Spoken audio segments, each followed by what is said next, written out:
So hello everyone and good morning सभी को। उम्मीद करता हूँ मेरी वॉइस प्रॉपर आ रही होगी सभी तक।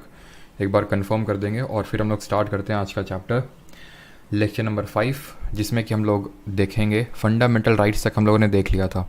ठीक है, हम लोगों ने part of the constitution start किए थे। जल्दी से रिकॉल करिए, हम लोगों ने पार्ट 1 में क्या पढ़ा था, पार्ट 2 में क्या पढ़ा था, पार्ट 3 में क्या पढ़ा था, बिकॉज पार्ट 3 तक हम लोग कर चुके थे। और आज के इस लेक्चर में हम लोग पार्ट 4 और पार्ट 5 नहीं, पार्ट 4 और पार्ट 4A करने वाले हैं। पार्ट 1 में देखा था यूनियन एंड इट्स टेरिटरी, संघ व उसके राज्य क्षेत्र। पार्ट 2 में देखा था सिटीजनशिप यानी कि नागरिकता। पार्ट 3 में फंडामेंटल राइट्स यानी कि मौलिक अधिकार। आज स्टार्ट करेंगे part number 4 and 4A। Clear है? चलिए, good morning Nafees Khan, Radha Yadav, Ritu, Srishti, Nehal, Ajay Narayan, that, Deepak Singh, सभी को जय हिंद और गुड मॉर्निंग। तो चलिए स्टार्ट करते हैं।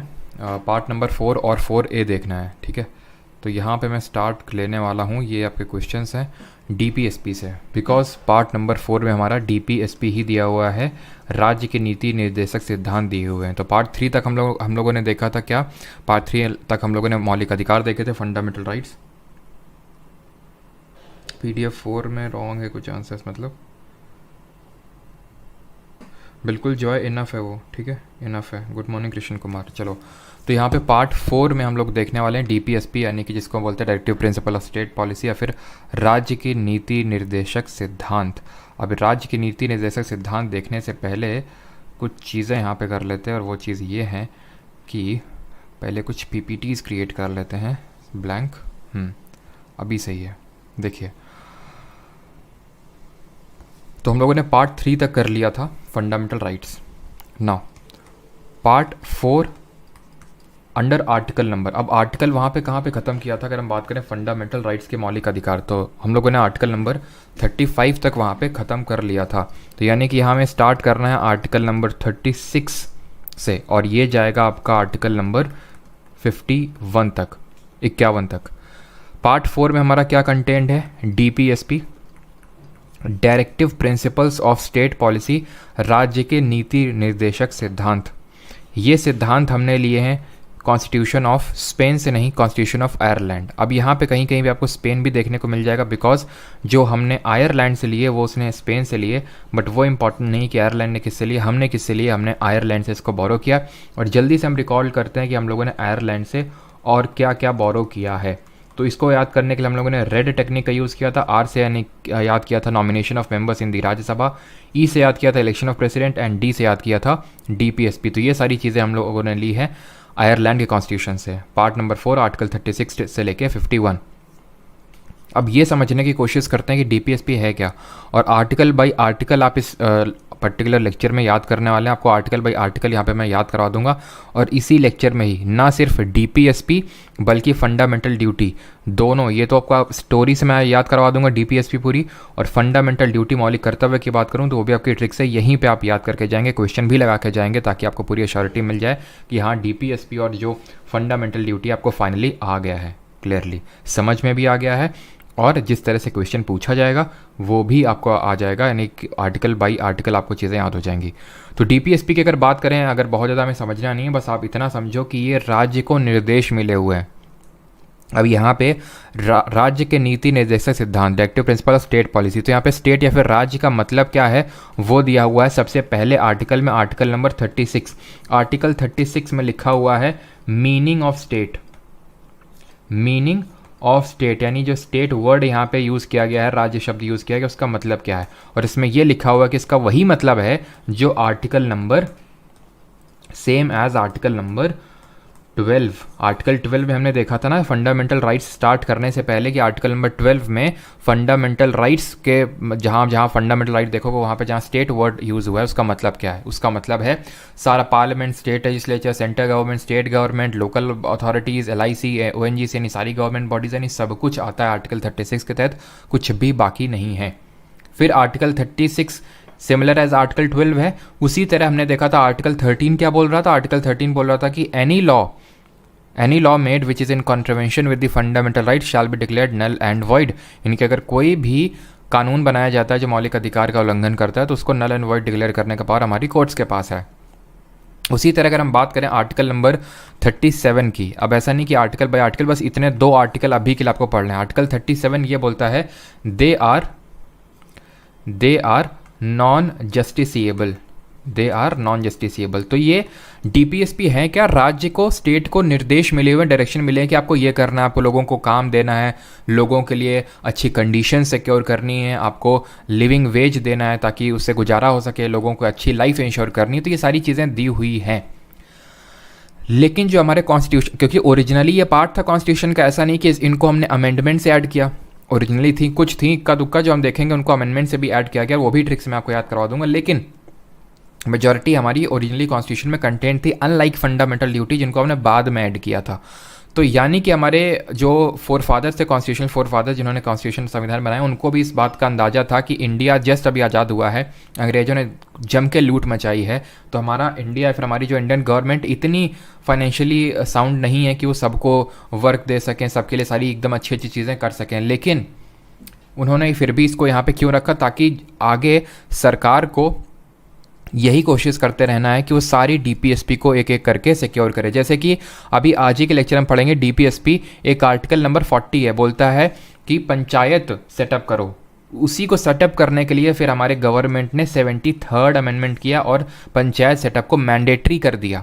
लेकिन जब तक वो आर्टिकल 40 में था या फिर है, तब तक वो मैंडेटरी नहीं था, यानी कि उसको वो नॉन जस्टिसेबल था, उसको लेके आप कोर्ट नहीं जा सकते थे कि इस पर्टिकुलर राज्य ने तो पंचायत सेटअप ही नहीं करी, because they are non justiciable, क्योंकि वहाँ पे स्टेट को डायरेक्शन मिले हुए हैं कि अब ये करो, वो करो, ये करो, लेकिन सब कुछ क्योंकि कर नहीं सकता, इसी वजह से इसको नॉन जस्टिसेबल राइट्स भी हम बोलते हैं, यानी जो वाद योग्य नहीं है, जिनके विरुद्ध आपको अधिकार नहीं मिलेगा। जैसे इसमें है राइट टू वर्क, हम अभी देखेंगे, एक डीपीएसपी है राइट टू वर्क, काम करने का अधिकार, जो आर्टिकल 41 में है। दैट डजंट मीन ऐसे तो हर कोई पहुंच जाएगा भाई कोर्ट में कि हमें राइट टू वर्क लिखा हुआ है कॉन्स्टिट्यूशन में और हमको राइट टू वर्क, तो हम तो बेरोजगार घूम रहे हैं। तो इसीलिए इनको नॉन जस्टिसेबल, यानी कि आप कोर्ट नहीं जा सकते हैं। लेकिन जैसे ये 73rd अमेंडमेंट करके हमने पंचायत को, 3 टियर पंचायत को सेटअप करना मैंडेटरी बनाया, वो जस्टिसेबल कैटेगरी में चले गए। ठीक है, तो एक तरह से इनके 2 काम हैं, एक तो ये हमारे गवर्नमेंट को डायरेक्शन मिले हुए हैं कि ये सारी चीज़ें आपको करनी है, प्लस जो हमारी जुडिशरी है उसको ये एक तरह से डिटर, अभी मैं चलो एक एक करके आपको पॉइंट बताता हूँ, एक तरह से उसको किसी भी लॉ की कॉन्स्टिट्यूशनल वैलिडिटी को चेक करने के लिए बहुत हेल्प करता है। मान लो कि हमारी पार्लियामेंट, स्टेट लेजिस्लेचर ने कोई कानून बनाया, अब मुझे ये चेक करना है कि मतलब मुझे इससे मतलब है, कौन चेक करता है, जुडिशरी। और हमने जुडिशियल रिव्यू कहाँ से लिया जरा बताइए, बिकॉज ये जो चीज़ मैं बता रहा हूँ इसको जुडिशियल रिव्यू बोलते हैं, न्यायपालिका जिसपे आपकी रिव्यू करती है लॉस को। तो ये हमने कहाँ से फीचर लिया, ये हमने यूएसए के कॉन्स्टिट्यूशन से फीचर लिया है, इंडिपेंडेंस ऑफ जुडिशरी और जुडिशियल रिव्यू दोनों। तो उनको हेल्प करती है हमारी जुडिशरी को ये देखने के लिए कि भाई सारी चीज़ें, जो लॉ है वो सही है कि नहीं। वो डीपीएसपी को पढ़ेंगे कि हाँ डीपीएसपी में हमारे कॉन्स्टिट्यूशन फोर फादर्स ये बोल के गए थे और यही तो ये कर रहे हैं, या फिर उसके विरुद्ध कर रहे हैं क्या, वो चीज़ें। ठीक है, आर्टिकल 36 सीख लिया, 37 सीख लिया, इससे और क्या क्या क्वेश्चन बनते हैं वो ध्यान से समझ लो कि इस पर कॉमेंट्री करी थी। जैसे कि फॉर एग्जाम्पल हमारे अम्बेडकर जी ने इनको क्या बोला था, अम्बेडकर जी ने इनको बोला था novel feature of constitution. Novel features का मतलब है ऐसे फीचर्स हैं, अगर इनको हम या फिर हमारी गवर्नमेंट करेगी इम्प्लीमेंट तो इससे हमारी कंट्री बहुत बेहतरी की तरफ जाएगी और अच्छी बनेगी। तो अम्बेडकर जी ने बोला था। एक भाई साहब थे हमारे ग्रैनविल ऑस्टिन, इनको हर चीज़ में कमेंट्री करने की एकदम चुल मची रहती थी, ग्रैनविल ऑस्टिन। जैसे इन्होंने इंडिया के फेडरलिज्म को कोऑपरेटिव फेडरलिज्म बोला था। ठीक है, हम लोगों ने याद किया था, अगर आपको याद हो, कोऑपरेटिव फेडरलिज्म बोला था इंडिया के फेडरलिज्म को। किसने क्वाज़ाई फेडरल बोला था जरा बताएंगे। तो ग्रैनविल ऑस्टिन ने बोला था इनको कॉन्शियंस ऑफ द कॉन्स्टिट्यूशन। ठीक है, कॉन्शियंस ऑफ द कॉन्स्टिट्यूशन, यानी कि एक तरह से संविधान की समझ बोल सकते हैं। और क्वाज़ाई फेडरल बोला था केसी वियरे ने। केसी वियरे ने इंडिया का जो फेडरलिज्म, डीपीएसपी को नहीं, जो इंडिया का फेडरलिज्म है उसको क्वाज़ाई फेडरल बोला था केसी वियरे ने। ठीक है, और इंस्ट्रूमेंट ऑफ इंस्ट्रक्शन बोला जाता है इनको, किसी ने बोला नहीं था बट इनको इंस्ट्रूमेंट ऑफ इंस्ट्रक्शन बोला जाता है। व्हाट आर क्या लिख दिया मैंने, इंस्ट्रूमेंट ऑफ इंस्ट्रक्शन, ये क्या है। इंस्ट्रूमेंट ऑफ इंस्ट्रक्शंस जो है ना, ये गवर्नमेंट ऑफ इंडिया एक्ट जो आया था 1935 का, उसमें कंटेंड कुछ डायरेक्शंस थे, कुछ निर्देश दिए गए थे गवर्नर जनरल को। ये भी तो निर्देश ही हैं, जो हमारे डीपीएसपी हैं निर्देश दिए गए हैं ना किसको, सरकार को या फिर स्टेट को डायरेक्शन दिए गए हैं। इसी तरह जो हमारे instrument of instruction government of India 1935 में कंटेंट थे, ये गवर्नर जनरल को इंस्ट्रक्शन दिए गए थे, गवर्नर जनरल को इंस्ट्रक्शन दिए गए थे। तो उसी के सिमिलर है हमारे ये डीपीएसपी। ठीक, ये जो है हमारे DPSP, they seek to establish a welfare state, ये एक वेलफेयर स्टेट बनाने की बात करते हैं। जो नोट्स बनाएंगे वो पूरा इसमें लिखेंगे, they seek to establish a welfare state, यानी ये लोक कल्याण करना क्या मतलब के पथ पे चलना चाहते हैं, इस तरह से आप लिख सकते हैं। ठीक है, लोक कल्याण की बात करते हैं या फिर वेलफेयर स्टेट स्टैब्लिश करने की ये बात करते हैं। क्लियर है यहाँ तक सभी को? और ये एक तरह की आपकी सोशल और इकोनॉमिक डेमोक्रेसी, ठीक है, सोशल एंड इकोनॉमिक, सामाजिक और आर्थिक, इकोनॉमिक जो लोकतंत्र है उसको स्टैब्लिश करने की बात करते हैं। ठीक है, सोशल एंड इकोनॉमिक डेमोक्रेसी। जो हमारे फंडामेंटल राइट्स हैं, जो मौलिक अधिकार हैं, वो पॉलिटिकल डेमोक्रेसी सेटअप करने की बात करते हैं। लेकिन अगर हम बात करें डीपीएसपी तो सोशल और इकोनॉमिक डेमोक्रेसी सेटअप करने की बात कहते हैं। यहाँ तक आपको क्लियर हुआ कि नहीं हुआ? अब यहाँ से हमारी स्टोरी चालू होगी और यहाँ से आप आर्टिकल वाइज एक एक डीपीएसपी को देखने वाले हैं।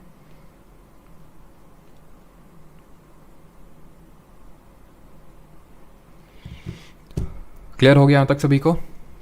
कि सब रिवाइज कर लेते हैं जल्दी से। सबसे पहले हमने क्या पढ़ा कि जो हमने डीपीएसपी वो कहाँ से लिए? पहली बात तो पार्ट 4 ऑफ द कॉन्स्टिट्यूशन में आयरलैंड से लिए हैं, 36 to 51 आर्टिकल में है, और आयरलैंड से लिए पार्ट 4 में। फिर हमने देखा आर्टिकल 36 में क्या, आर्टिकल 36 में मीनिंग दिया है, उस स्टेट का मीनिंग क्या, स्टेट का मतलब क्या, जो कि आपको आगे देखने को मिलेगा डीपीएसपी चैप्टर में। 37 में लिखा दे आर नॉन जस्टिसेबल, यानी कि ये वाद योग्य नहीं है, इनके विरुद्ध आपको अधिकार नहीं मिलेगा। फिर हमने देखा डीपीएसपी एक्चुअल में होती क्या है, तो ये हमारे स्टेट को डायरेक्शंस मिले हुए हैं। स्टेट का मतलब 36 आर्टिकल में लिखा हुआ है, and it is same as article number 12। 37 वो आपने देख लिया, और बाकी commentary novel features Ambedkar ji ने बोला, conscience of constitution Granville Austin ने बोला, और इंस्ट्रूमेंट ऑफ इंस्ट्रक्शन बोला गवर्नमेंट ऑफ इंडिया 1935। मतलब इंस्ट्रूमेंट ऑफ इंस्ट्रक्शन से रिजेंबल करती हैं जो कि कंटेंट थी हमारी गवर्नमेंट ऑफ इंडिया 1935 में। ये they seek to establish a welfare state and they seek to establish social and economic democracy. Political democracy कौन लाना चाहता है? यहाँ पे लिख देता हूँ मैं, पॉलिटिकल डेमोक्रेसी फंडामेंटल राइट्स। ठीक है, फंडामेंटल राइट्स एफआरस। अब यहाँ तक आपको हैं चीज़ें क्लियर, तो अब बढ़ते हैं आगे। अब यहाँ पे मैं आपको सुनाऊंगा एक स्टोरी, और उससे सारे आपको डीपीएसपी अभी होने वाले हैं याद। ठीक, स्टोरी कुछ इस तरह से है। लोगों का लोक कल्याण करने के लिए, वेलफेयर करने के लिए एक लोअर डिवीजन क्लर्क, एक एलडीसी, जो कि पीएचसी यानी पब्लिक हेल्थ सेंटर में काम करता है। ये एक एलडीसी है, मतलब वेलफेयर करने के लिए एक एलडीसी अपने पीएचसी अपने ऑफिस से बाहर निकलता है कि आज तो मैं सबका लोक कल्याण करके रहूँगा। इस उद्देश्य के साथ वो क्या करता है, बाहर निकलता है। अब वो बाहर निकलता है तो सबसे पहले तो लोग जो लड़ाई झगड़ा कर रहे हैं, कुछ लोगों के केसेस पेंडिंग हैं, बेचारों को वकील नहीं मिल रहे हैं, इस वजह से वो आपस में लड़े मरे जा रहे हैं। तो उसने पहले ये सोचा कि मैं पहले इनको फ्री लीगल एड दूंगा, मैं पहले इनको फ्री लीगल एड दूंगा, यानी कि इनके जितने भी लीगल ये सब क्लेम्स हैं इनको सब हटाऊंगा ताकि इनको फ्री हो सके, झंझट से ख़त्म हो। अब लीगल एड भाई फ्री में देनी तो ऐसे तो मिल नहीं जाएगी, तो इसने एक दिमाग लगाया क्यों ना पंचायत को सेटअप कर दिया जाए, 5 लोगों को बुला लिया जाए, गांव के पंचों को, यानी कि जो सरपंच है, और उनसे हम इनके जो डिस्प्यूट्स है वो ख़त्म करते हैं फ्री तरीके से, नहीं तो फिर वकील करेंगे तो पैसा लग जाएगा। अब उसने पंचायत से इनका सब ख़त्म कर दिया, ठीक है, यानी इनके झगड़े वगड़े ख़त्म कर दिए। तो इसने सोचा झगड़े तो ख़त्म, अब इनको काम देना होगा, यानी कि अब इनको हमें काम देना होगा। तो उसने क्या किया, काम दिया उनको, ठीक है, उनको एक काम करने का अधिकार दिया, काम करने का अधिकार दिया। लेकिन अब जहाँ पे वो काम कर रहे हैं ये भी उसको इंश्योर करना पड़ेगा कि वहाँ पे अच्छी कंडीशन में काम कर रहे हैं वो लोग कि नहीं कर रहे हैं, कि ऐसा तो नहीं बेचारे बहुत ही गंदी कंडीशन में, गर्मी लग रही, पंखा नहीं है, ये सारी कंडीशन तो जस्ट और ह्यूमेन कंडीशंस हैं कि नहीं। साथ ही साथ जो हमारी महिलाएं काम कर रही हैं उनको मैटरनिटी रिलीफ मिल रहा है कि नहीं। मैटरनिटी रिलीफ मतलब जैसे प्रसव के टाइम पे या फिर जो गर्भवती महिलाएं होती हैं तो उस टाइम तो वो काम कर नहीं सकती हैं। तो क्या ऐसा तो नहीं कि मतलब वो मजबूरन काम में आ रही हैं, क्योंकि अगर वो काम नहीं करेंगे तो पैसा कहाँ से अर्न करेंगे, और जो काम करवा रहा है वो उनको छुट्टी नहीं दे रहा है। तो मैटरनिटी रिलीफ उनको मिल रहा है कि नहीं मिल रहा है, वो सारी चीज़ें उसने ये देखने के लिए वो किया, ठीक है। इसके बाद उसने ये देखा कि ये ठीक है, कंडीशन तो ठीक है, लेकिन क्या इनको जितना पैसा मिल रहा है उससे क्या इनका जीवन यापन हो जाएगा, यानी कि क्या इनको लिविंग वेज मिल रहा है कि नहीं, वो भी इसने सिक्योर किया, ठीक है। फिर इसने आखिर में ये सिक्योर किया कि जो वर्कर्स हैं, अब आपने वर्कर के यूनियन सुने होंगे, जैसे फॉर एग्जांपल जो मालिक है, मान लेते हैं मिल का मालिक है, तो वो वही अपनी चलाएगा, लेकिन अगर वर्कर्स का यूनियन बना होगा तो उन सब का भी ओपिनियन लिया जाएगा। यानी कि उसने ये इंश्योर किया कि पार्टिसिपेशन हो रहा है कि वर्कर्स का नहीं, पार्टिसिपेशन वर्कर्स का हो रहा है कि नहीं इंडस्ट्री को मैनेज करने में, यानी इन दी मैनेजमेंट ऑफ इंडस्ट्रीज। लो भैया, ठीक, यहाँ तक आपके हो गए आर्टिकल नंबर 39 से लेके 43A तक याद। आपको पता भी नहीं चला, आपने एक स्टोरी सुनी और आपके सारे इतने 43A तक याद हो गए। अब इसके आगे मैं अभी नहीं बढ़ूंगा, पहले यहाँ तक आपको एकदम क्लियर करवा दूँ क्या क्या हम लोगों ने पढ़ा है अभी, और उसके बाद फिर एक अगली स्टोरी चालू करेंगे। ये है आर्टिकल नंबर 38, ये है आर्टिकल नंबर 39, ये है आर्टिकल नंबर 39A, ये है आर्टिकल नंबर 40, ये है आर्टिकल नंबर 41, ये है आर्टिकल नंबर 42, ये है आर्टिकल नंबर 43, ये है आर्टिकल नंबर 43A। देखो अब जरा 38, ठीक है, 38 बात करता है वेलफेयर ऑफ स्टेट, यानी लोगों का वेलफेयर करना है, वही तो था वेलफेयर। ये LDC 39 क्या है, LDC एक लोअर डिवीजन क्लर्क है जो पब्लिक हेल्थ केयर में सेंटर में काम कर रहा है। ये 39 बहुत बड़ा DPSP है, देख सकते हो ABCDEF, इसमें 6 प्रोविजंस हैं। 39 यहाँ पे तो शॉर्ट में देके ख़त्म कर दिया है। अब LDC और PHC मैंने कैसे किया वो देखो। Adequate means of livelihood L, ठीक है, और पूरा डिस्ट्रीब्यूशन करना है मटीरियल रिसोर्सेज का D। C क्या है, नहीं तो पहले ये समझो that the citizens man and women equally have the right to adequate means of livelihood, यानी इनको लाइवलीहुड देना है। लाइवलीहुड का मतलब क्या होता है, काम देना है, ठीक है। Ownership of control of material resources, material resources for example मान लेते हैं कुछ ट्राइबल लोग हैं, उनके लिए मटीरियल रिसोर्स है पेड़ पौधे, ये सारे चीज़ें, ठीक है। तो वो जितनी भी चीज़ें हैं वो इक्वली डिस्ट्रीब्यूटेड हो कम्युनिटी में। ऐसा नहीं कि कुछ लोगों के हाथों में वेल्थ जो है, पैसा कंसंट्रेट ना होना चाहिए कि भाई पूरा पैसा अंबानी अडानी के हाथ में ही चला गया, मतलब इस तरह से नहीं होना चाहिए, इक्वलिटी होनी चाहिए। तो ये हो गया L, ये हो गया D, ये हो गया C से concentration, to prevent concentration of wealth LDC goes to PHC। P से हो गया equal pay for equal work for both men and women, यानी कि समान काम के लिए समान वेतन मिलना चाहिए। अब जैसे अगर स्कूलों में क्या होता है कि मेल टीचर की सैलरी ज़्यादा होती है, फीमेल की कम होती है, तो वो नहीं होना चाहिए, equal pay for equal work होना चाहिए, ये C, ठीक है, LDC। और गोज टू ये है आपका PHC, H से है आपका हेल्थ, यानी कि that the health and strength of workers men and women and tender age of children are not abused, health उनकी सिक्योर करना, ऐसे नहीं कि उनको मारा पीटी उनके साथ हो रही है मिल्स वगैरह में। P, इससे हो गया H, और ये हो गया C से children, that the children are given opportunities and facilities to develop, यानी कि फैसिलिटीज़ और अपॉर्चुनिटीज़ मिल रही हैं कि चिल्ड्रन को नहीं, उनके हेल्दी डेवलपमेंट के लिए। तो LDC goes to PHC। L livelihood secure करना है, D डिस्ट्रीब्यूशन करना है मटेरियल रिसोर्सेज का, प्रिवेंट करना है कंसंट्रेशन ऑफ वेल्थ को, equal pay for equal work, health and strength of worker and opportunities and facilities for children. LDC goes to PHC 39, ठीक है, LDC गोज टू PHC। फिर 39A है free legal add, देख सकते हैं free legal aid to the poor, poor को free legal aid देनी है। क्लियर हो गया, ठीक। फिर क्या मैंने आपको बताया था 40 में क्या था, पंचायत, देख लो कहाँ है 40। ये एक्चुअल में इन्होंने क्या किया मैं आपको बता देता हूँ, इन्होंने ऑर्डर में क्यों नहीं लिखा है। हिंदी में ये है स्टूडेंट्स, हिंदी में ये हैं, ठीक है। आप 36 में देख सकते हो आप, पहले तो आर्टिकल नंबर 12 को मतलब ये बोला गया कि जो आर्टिकल 12 में जो स्टेट की डेफिनेशन है वही है, स्टेट की डेफिनेशन आर्टिकल 36 में भी है। 37 में ये बोला गया कि ये वाद योग्य नहीं है, यानी कि दे आर नॉन जस्टिसेबल। 38 में जो वेलफेयर यानी लोक कल्याण की बात की है। 39 वही LDC गोज टू PHC वाला है। 39A की अगर बात करें तो वो कहाँ गया था, उन्होंने फ्री लीगल एड यानी कि मुफ्त कानूनी सहायता प्रदान करने के लिए गया था वो LDC, हमारा लोअर डिवीजन क्लर्क।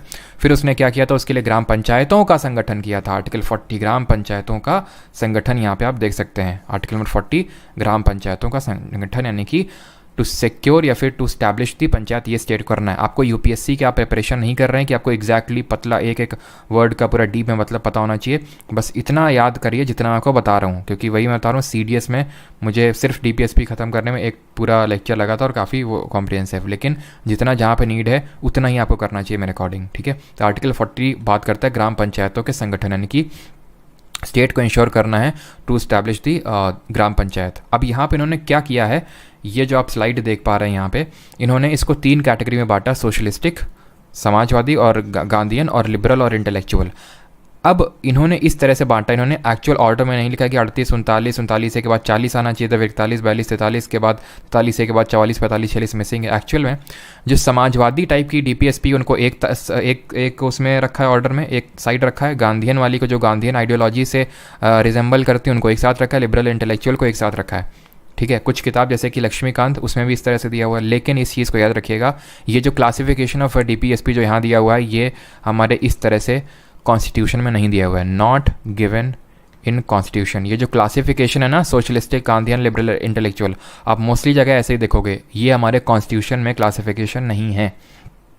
ये सिर्फ हम पढ़ने के लिए कर देते हैं, और आपको भी ना तो गांधीयन, सोशलिस्ट, लिबरल, इंटेलेक्चुअल इस पर बिल्कुल भी फोकस नहीं करना, इस पर क्वेश्चन नहीं आता है। क्वेश्चन आता है आर्टिकल पूछेगा और डीपीएसपी कौन से, कितने तरह के क्वेश्चन बनेंगे वो भी मैं आपको बता दूंगा। एक्चुअल में सारे कवर टाइप के क्वेश्चन आपके अभी कवर हो जाएंगे, लेकिन किस तरह से पूछेगा वो भी मैं आपको बता दूंगा। ठीक है, एक तो जो अभी आप कर रहे हैं आर्टिकल, और उस आर्टिकल में कौन सी डीपीएसपी है, तो 40 हो गया। इसके बाद क्या बताया था, इसके बाद बताया था राइट टू वर्क, 41। ठीक है, तो 41 कहाँ ढूंढो, 41 ये आपका right to work, profession and public assistance. और यहाँ पे देख लीजिए कुछ मामलों में काम, शिक्षा और सार्वजनिक यानी पब्लिक असिस्टेंस का अधिकार। ठीक है, फिर 42 है आपका जस्ट एंड ह्यूमेन कंडीशंस, देख सकते हैं just and human condition and maternity relief. तो 42 आप देख सकते हैं काम और मातृत्व अवकाश, मैटरनिटी रिलीफ की न्याय संगत और मानवीय स्थितियों यानी कि ह्यूमन कंडीशन का प्रावधान, काम करने लायक कंडीशन होनी चाहिए। फिर 43 क्या था, हम लोगों ने देखा था, ये तो कर लिया। फिर लिविंग वेज हमें सिक्योर करना था, लिविंग वेज सिक्योर कर लिया। ठीक है, यहाँ पे हिंदी में दिखा देते हैं, श्रमिकों वर्कर्स के लिए निर्वाह मजदूरी लिविंग वेज। 43A है उनके इंडस्ट्रीज़ के प्रबंधन में श्रमिकों की भी भागीदारी होनी चाहिए। ऐसा ना होना चाहिए कि जो मालिक है वही सारे काम कर रहा है। Need to ensure participation of workers in the management of industries. अब बताइए यहाँ तक आपको याद हुई कि नहीं हुई, यहाँ तक आपको सारी डीपीएसपी याद हुई कि नहीं हुई। फिर अगली स्टोरी के ऊपर बढ़ते हैं। एसएससी को ऊपर ऊपर से मज़ा नहीं आता। अच्छा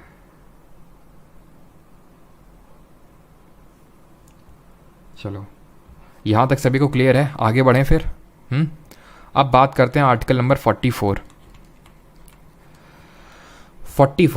4 इज इक्वल टू 4 यानी किसकी बात कर रहा है, एक तरह से समानता। ये बात करता है यूनिफॉर्म सिविल कोड की। इसके लिए कोई ट्रिक नहीं, इसके लिए कोई ट्रिक नहीं। यूनिफॉर्म सिविल कोड, समान आचार संहिता, यानी सभी के लिए जो कानून होगा वो समान। यूनिफॉर्म सिविल कोड का भी काफ़ी चर्चा में इस समय। इसका मतलब है हिंदू लॉ, शरिया लॉ, ये सारे लॉ नहीं, एक कॉमन लॉ होगा सबके लिए, सभी समान है। और देखिए 4 और बराबर 4 समानता को दिखा रहे हैं। आर्टिकल 45। अब यहाँ से एक तरह से बोल सकते हैं नई स्टोरी शुरू होगी।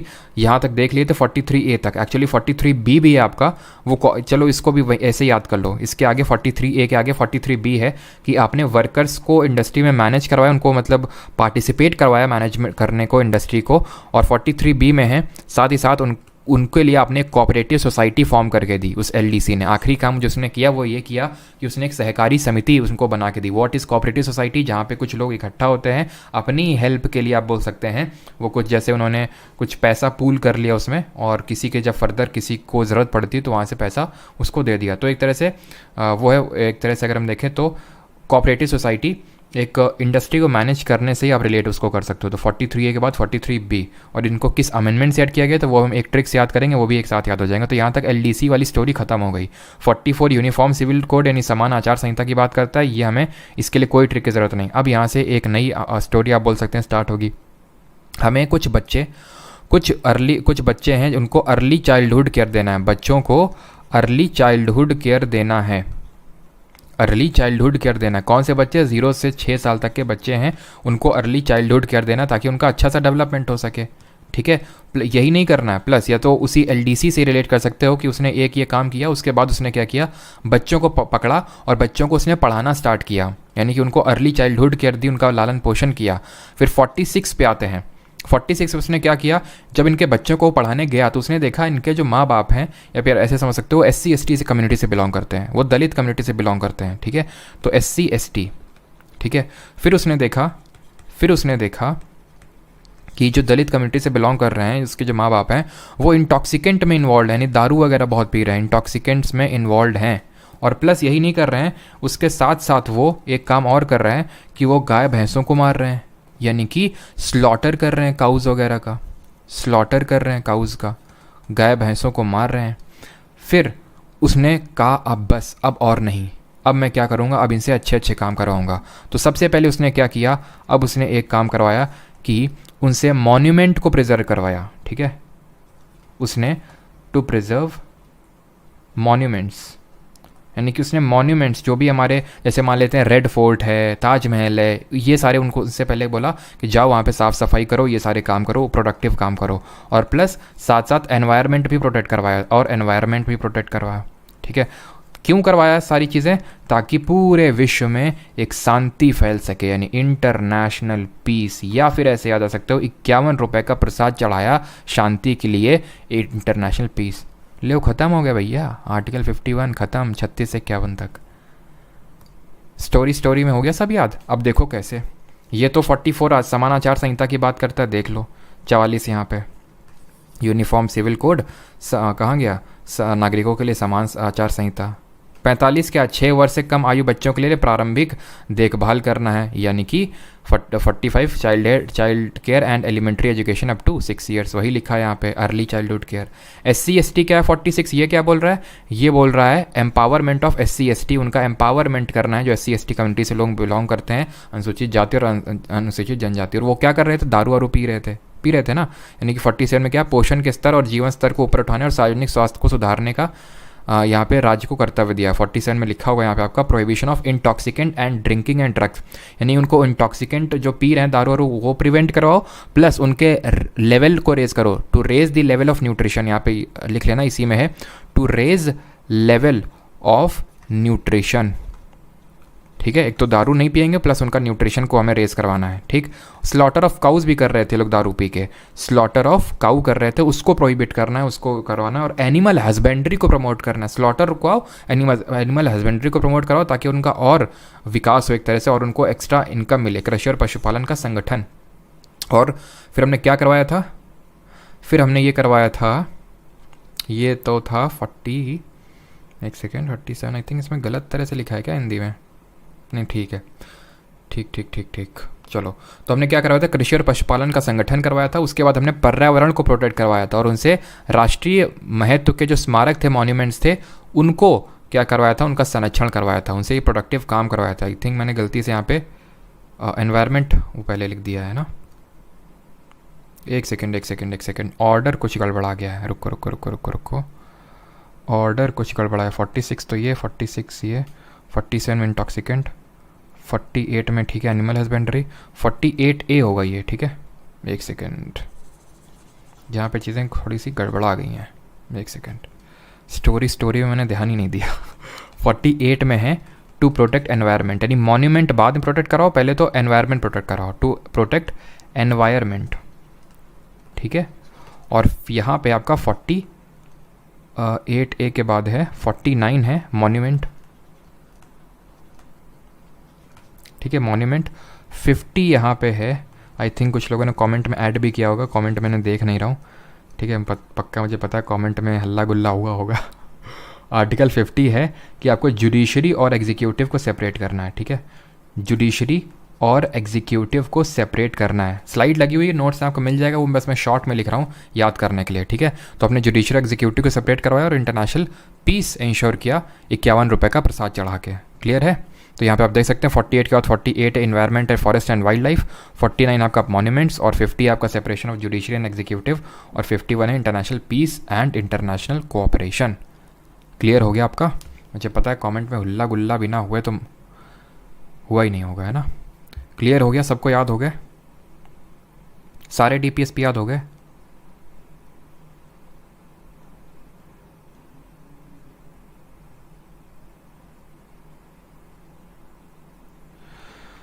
सबको याद हो गए सारे DPSP? यहीं पे कोई ऐसा जिसको याद ना हुआ? एक बार समराइज कर लें क्या? चलो जल्दी से समराइज करते हैं। तो में से कुछ लोग हैं 10-15 मतलब छुछेड़ी टाइप की हरकतें करते रहते हैं कमेंट में, जैसे 2200 लोग देख रहे हैं। अब उसमें से क्या होता है, जैसे यही लगता है कि भाई ये जो लोग छुछेड़ी हरकतें कर रहे हैं सारे ऐसे ही हैं, बट एक्चुअल में सिलेक्शन वाले स्टूडेंट्स अपना शांति से पढ़ रहे हैं और जिन्हें डाउट होता है वो पूछते हैं, कुछ एक्चुअल में प्रोडक्टिव कुछ ऐड करना होता है वो कर देते हैं। लेकिन कुछ हैं, सर देखिए सर क्या कह रही हैं, मतलब छोटे बच्चे नहीं होते, सर देखिए हमको मार रहे हैं मतलब हंसी आती है देख के, इसी वजह से मैं कमेंट भी देखता नहीं हूँ। और लास्ट में जिसका भी जो डाउट हो एक्चुअल में जो सीरियस स्टूडेंट हो पूछ लिया करें, है ना। चलो, तो ये चीज़ें हैं। तुम वही वाले हो, तुम शायरी वो वाले टाइप स्टूडेंट हो, ये जो 10-15 स्टूडेंट होते हैं ना छुछेड़ी हरकतें करते हैं, शायरी हो गई है ना, इनको जब तक गरियाओ ना तब तक वो मज़ा नहीं आता है। तो 51 तक हमारे याद हो गए, जल्दी से हम इसको रिवाइज़ करते हैं। तो हमने याद किया था एक बंदा था वेलफेयर करने के लिए, आर्टिकल 38 वेलफेयर करने के लिए। वो कौन था? वो एलडीसी था जो पीएचसी में काम करता था, ठीक है। उसने क्या किया? फ्री लीगल एड प्रोवाइड करने का सोचा पुअर्स को। कैसे? उसके लिए उसने पंचायत को सेटअप किया, उनको पंचायत सेटअप करके उसने ख़त्म किया उस पूरे झंझट को, और 41 से राइट टू वर्क वगैरह दिया। और वहाँ पे उसने ये देखा, वो सिक्योर किया कि जस्ट और ह्यूमन कंडीशन है काम करने के लिए कि नहीं, ऐसा तो नहीं गंदी कंडीशन में काम कर रहे हैं। फिर जो उनको वेतन मिल रहा है वो लिविंग वेज है कि नहीं, उसे सर्वाइवल किया जा सकता है कि नहीं। फिर उसने ये देखा कि क्या पार्टिसिपेशन हो रहा है वर्कर्स का मैनेजमेंट ऑफ इंडस्ट्रीज़ में कि नहीं, कि सारा वो जो मालिक है वही सब कर रहा है, और इनके लिए एक कोऑपरेटिव सोसाइटी फॉर्म करके दी। फिर वो बच्चों को पढ़ाने के लिए निकल गया। लेकिन उससे पहले आपको ये पता नहीं चाहिए 44 में क्या यूनिफॉर्म सिविल कोड, ये तो इतना ज़्यादा न्यूज़ में रहता है सबको पता होगा, ठीक है। 45 उसने देखा कि अब बच्चों को एजुकेशन प्रोवाइड करनी है। भाई 6 से 14 साल तक का तो गवर्नमेंट वो फंडामेंटल राइट है, वो तो जस्टिसिएबल है। अब मुझे तो भाई नॉन जस्टिसिएबल वाला देखना है सारा, उसका मैंने ठेका उठा रखा है। तो भाई 6 से 14 साल तो भाई सरकार पढ़ाई देगी, लेकिन मैं 0 से 6 वालों को देखूंगा, यानी 0 से 6 अर्ली चाइल्डहुड केयर दिया हुआ है बच्चों का। अब उसने देखा कि इनके मम्मी पापा जो SC/ST कम्युनिटी से बिलोंग करते हैं वो क्या कर रहे हैं, वो तो दारू वारू पी रहे हैं, इंटॉक्सिकेंट कर रहे हैं। और तो उसने क्या किया, इंटॉक्सिकेंट बंद करवाया और रेज किया लेवल ऑफ न्यूट्रिशन को। प्लस ये लोग जो स्लॉटर ऑफ काउज कर रहे हैं, मार रहे हैं, उसको बंद कराया, और एनिमल हस्बेंड्री को प्रमोट करवाया उसने वहीं पे। और फिर उसने क्या कहा कि रुको तुम लोग, अब तुमसे हम एनवायरनमेंट प्रोटेक्ट करवाएंगे, मॉन्यूमेंट प्रोटेक्ट करवाएंगे, ठीक है, और 50 लगवाएंगे जहाँ पे जुडिशरी और एग्जीक्यूटिव को सेपरेट करेंगे। इसके लिए आई थिंक कोई ट्रिक नहीं है, बस ऐसे याद कर लो, जुडिशरी और एग्जीक्यूटिव को सेपरेट कराना, और 51 रुपये का प्रसाद चढ़ा के पूरे विश्व में शांति का प्रचार करवाएंगे, या फिर 51 रुपये का प्रसाद चल के इंटरनेशनल पीस की दुआएं मांगेंगे। ख़त्म, ठीक। आप करो question. DPSP in the constitution of India were borrowed from the dash constitution. जल्दी जल्दी करेंगे, यहाँ पे मैं बहुत ज़्यादा टाइम आपको नहीं देने वाला हूँ, बिकॉज हमें फंडामेंटल ड्यूटीज़ भी करनी है, ठीक है। 21 में भी तो है एजुकेशन, 21 में नहीं है मुकुल कुमार, 21A में है, 21 का में है, वो अभी हम देखेंगे जब हम देखेंगे अमेंडमेंट को। और अमेंडमेंट को चलो अभी देख लेते हैं, क्यों बात के लिए छोड़ते हैं। तो अभी हम यहाँ पे अब देख लेते हैं कौन सी DPSP को अमेंडमेंट से ऐड किया गया था, ठीक है। इसके लिए यहाँ पे स्लाइड क्रिएट कर लेता हूँ मैं, बात छेड़ ही दी है इन्होंने, तो ज़रा छेड़ देते हैं अच्छे से। DPSP और फंडामेंटल राइट के डिस्प्यूट में भी हुआ था यहाँ पे। अब देखो, सबसे पहले यहाँ पे 2 चीज़ें पढ़नी हमें, एक तो कौन कौन सी DPSP को अमेंडमेंट से ऐड किया गया था, और इनके बीच में डिस्प्यूट हुआ था। याद करो, मैंने तुम्हें आर्टिकल 31 ये सब नहीं बताए थे जब मैंने आपको फंडामेंटल राइट पढ़ा रहा था, वहाँ मैंने बताया था DPSP देखेंगे तब देखेंगे, ठीक है। तो सबसे पहले एक देखो, एक सेट ऑफ क्वेश्चन बनता है, ये क्वेश्चन बनता है जो यहाँ पे मैंने आपको करवाया कि ये कौन से पार्ट में कहाँ से लिया है। वेलफेयर स्टेट स्टैब्लिश करने की बात करते हैं, नॉन जस्टिसिएबल है, नोवेल फीचर है, कंसियंस ऑफ कॉन्स्टिट्यूशन है, इंस्ट्रूमेंट ऑफ इंस्ट्रक्शन को रिजेंबल करते हैं, सोशल इकोनॉमिक डेमोक्रेसी को प्रमोट करने की बात करते हैं। ये फर्स्ट सेट ऑफ क्वेश्चन है। दूसरा सेट ऑफ क्वेश्चन है जहाँ पे आर्टिकल और उसमें कौन सी DPSP है, ये। थर्ड सेट ऑफ क्वेश्चन अब जो मैं बताने जा रहा हूँ दैट इज़ कि कौन सी DPSP को किस अमेंडमेंट से ऐड किया गया था।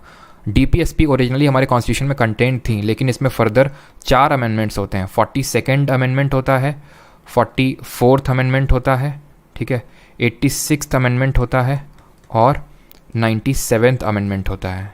एक ही स्लाइड में मैं सारे लिखे दे रहा हूँ आपके लिए। अब जब 42nd अमेंडमेंट होता है, इससे क्या होती हैं, इससे 4 DPSP ऐड होती हैं, 4, एक नहीं 4 की 4। उसको कैसे याद करेंगे, उसके लिए एक स्टोरी है। गरीब मजदूर या फिर गरीब मजदूर जो इंडस्ट्री को मैनेज करने में लगे हुए हैं, उनके बच्चों से एनवायरनमेंट को प्रोटेक्ट करवाना है, उनके बच्चों से एनवायरनमेंट प्रोटेक्ट करवाना है। ख़त्म। पुअर से है free legal aid to the poor, free legal aid to poor. कौन सा आर्टिकल में था, रिकॉल करिए ज़रा जल्दी से, आर्टिकल कौन सा था। वर्कर्स जो इंडस्ट्री को मैनेज कर रहे हैं, यानी कि to ensure participation of workers in the management of industries जो देखे थे ना, वो उसको 42nd अमेंडमेंट से ही ऐड किया गया था। Participation of workers Hindi manage, पूरा तो लिखने की ज़रूरत नहीं है ना, पूरा लिखा हुआ है और आपके नोट्स में भी आपको मिलेगा वो, ठीक है।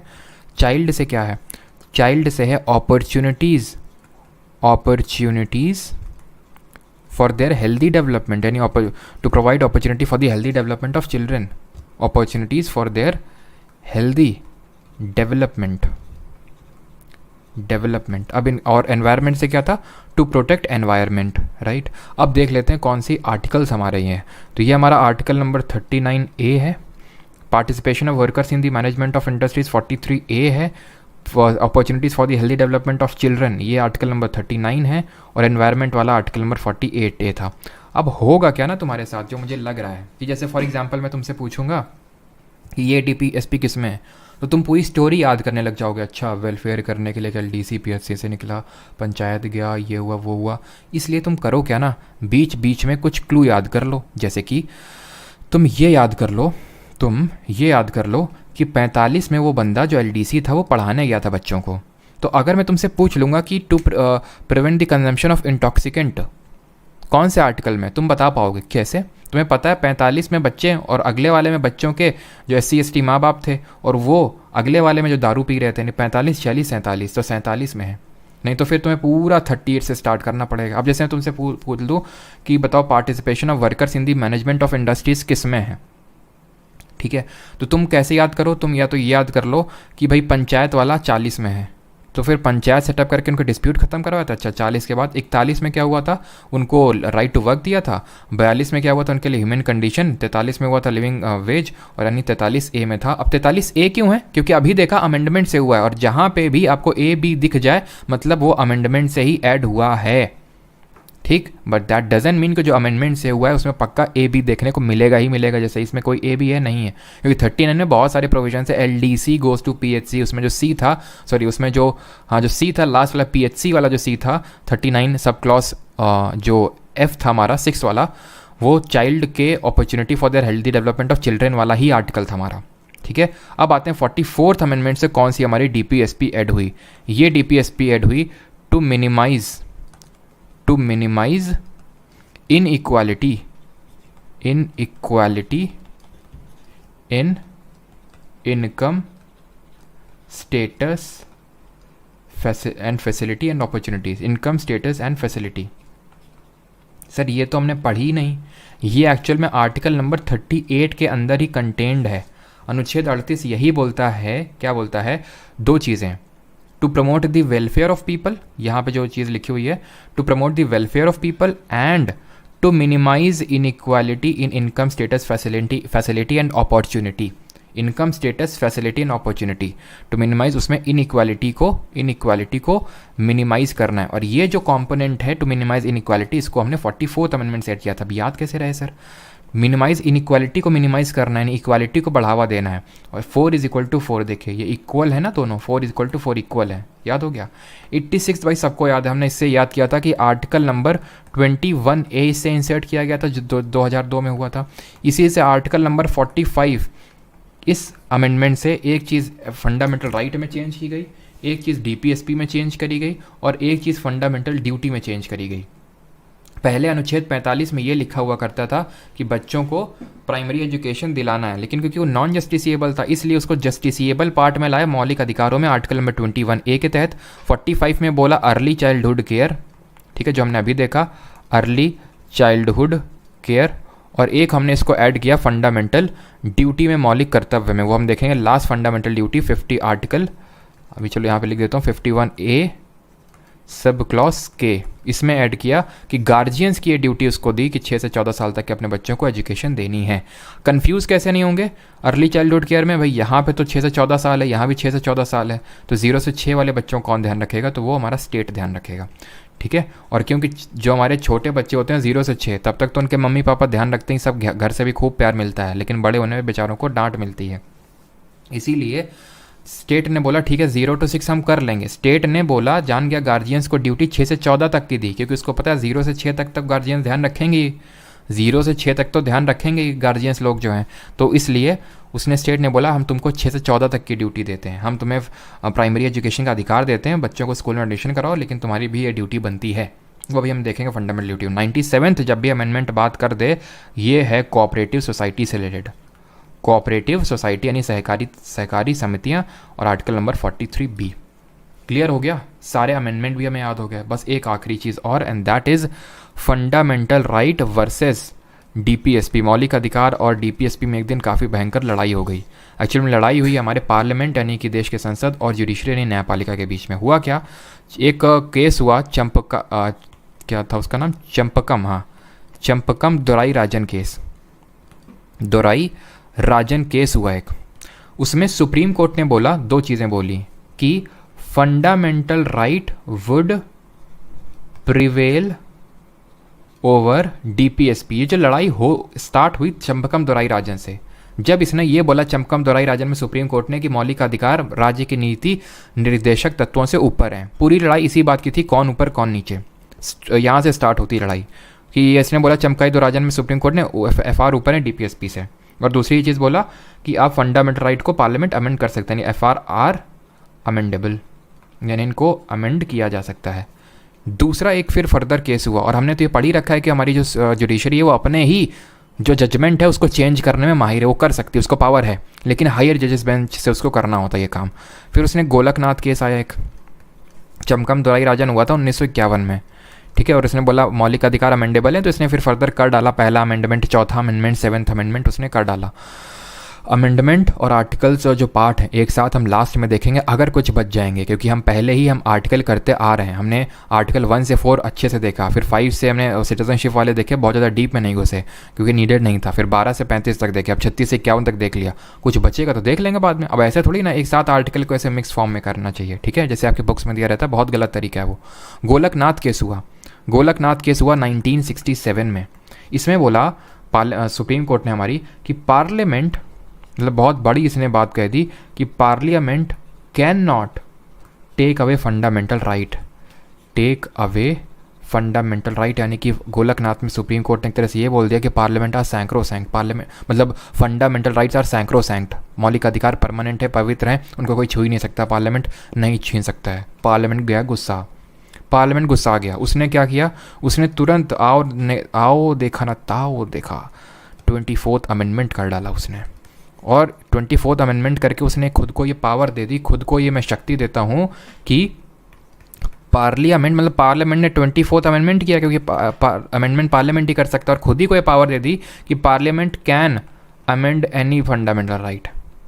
ले अब यहाँ से जो लड़ाई है और भीषण रूप ले ही रही थी कि 25th अमेंडमेंट कर डाला। इसने बोला पार्लियामेंट ने कि 24th अमेंडमेंट से हम खुद को पावर देते हैं कि हम एफआर को अमेंड कर सकते हैं ना, तो चलो लो एक लो, पहला वाला लो जरा, 25th अमेंडमेंट करते हैं, और इसमें 2 प्रोविजन इसने डाले। इसने तो पहले बोला no law which seeks to implement article 39 sub clause B and sub clause C shall be declared, ठीक है, null and void, और no law which seeks to implement DPSP under article 39B and C shall be declared null and void on the grounds of article number 14 and 19। मतलब ये है कि parliament ने बोला अगर हम 39B और 39C को इम्प्लीमेंट करने जाएंगे ना, 39B और 39C को, तो जुडिशरी ये नहीं बोल सकता, या फिर आर्टिकल 14 और 19 उनके आड़े नहीं आ सकते हैं। किसके? इन दोनों को इम्प्लीमेंट करने के आड़े। ये क्या बोलते हैं? That the ownership and control of material resources of the community are so distributed as best to serve common good. बहुत ज़्यादा डीप में नहीं, समझाने के लिए बता रहा हूँ, ठीक है। That the operation of the economic system does not result in the concentration of wealth. यानी कि ये दोनों आर्टिकल कहीं ना कहीं घुमा फिरा के बात करते हैं कि कुछ चीज़ या फिर पूरी प्रॉपर्टी, बहुत सारी प्रॉपर्टी या फिर बहुत सारा पैसा सिर्फ कुछ लोगों के हाथ में ना आ जाए, जो कि पहले हो चुका था।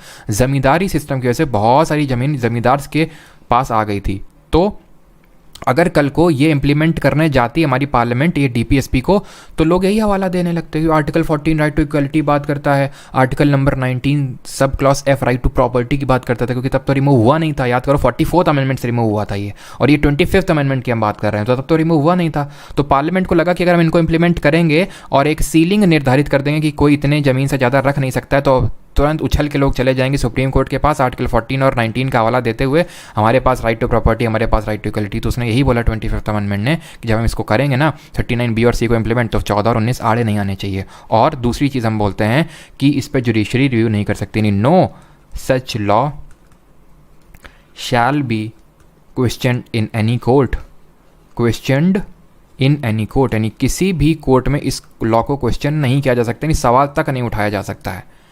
अब हुआ हमारा KBC, कौन बनेगा करोड़पति, नहीं, केशव नंदा भारती केस, ठीक है, Kesavananda Bharati case 1973, the most famous case.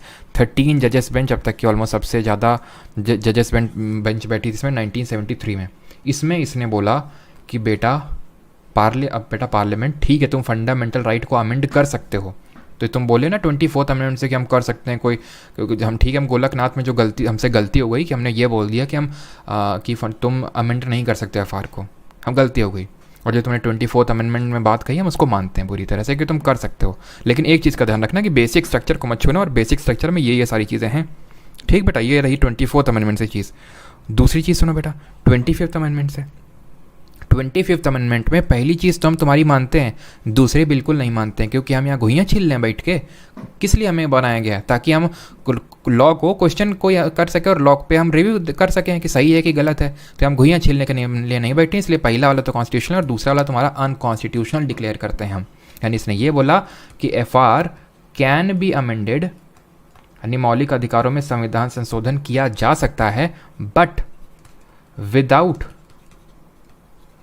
Without disturbing the basic structure. तो बेसिक स्ट्रक्चर में रिपीट हर क्लास में बताता हूँ, KBC केस में निकल के आया, कॉन्स्टिट्यूशन में नहीं लिखा हुआ है, ठीक है, without disturbing the basic structure of constitution. फिर इसने वो चीज़ बोली कि 25th अमेंडमेंट का फर्स्ट प्रोविजन से एग्री कर दिया, यानी कि उसने बोला ये संवैधानिक है, ठीक है, अच्छी बात है, इट इज़ कॉन्स्टिट्यूशनल। लेकिन जो इसने सेकंड प्रोविजन था उसको अनकॉन्स्टिट्यूशनल डिक्लेयर कर दिया ऑन द ग्राउंड्स की जुडिशियल रिव्यू बेसिक स्ट्रक्चर है कॉन्स्टिट्यूशन का, इसलिए वो तुम छीन नहीं सकते हो कभी, ठीक। फिर इसने फिर से पार्लियामेंट फिर से मतलब चूहे बिल्ली का खेल चालू कर दिया। तो फाइनली सुप्रीम कोर्ट बोला मिनर्वा मिल केस में, देखो सुनो इधर, बहुत हो गया चूहे बिल्ली का खेल, एक बात बोल लें, साफ साफ सुन लो कि जो इंडियन कॉन्स्टिट्यूशन है ना हमारी ना तुम्हारी, Indian constitution is found on the bed rock of the balance between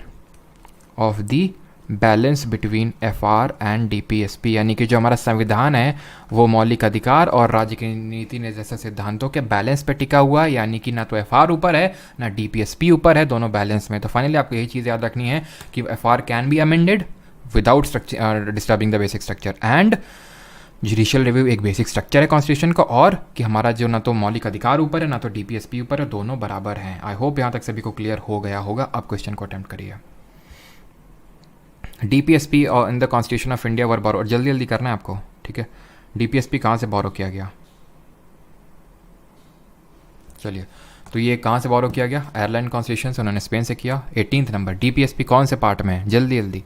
part 4। Part 1 में क्या? Union and territory. Part 2 citizenship. Part 3 fundamental right. Part 4 DPSP। The articles of the constitution of India which deal with the DPSP are 26 to 41, 30 to 45, 36 to 51, 40 to 55। और इसके बाद हम लोग अभी करेंगे just fundamental duty. इसे से बोल रहा हूँ, जल्दी जल्दी करिए क्वेश्चंस को, ठीक है, ज़्यादा टाइम मत लगाया करिए क्वेश्चंस में। चलिए, 1980 मिनर्वा मिल केस, बिल्कुल दिग्विजय।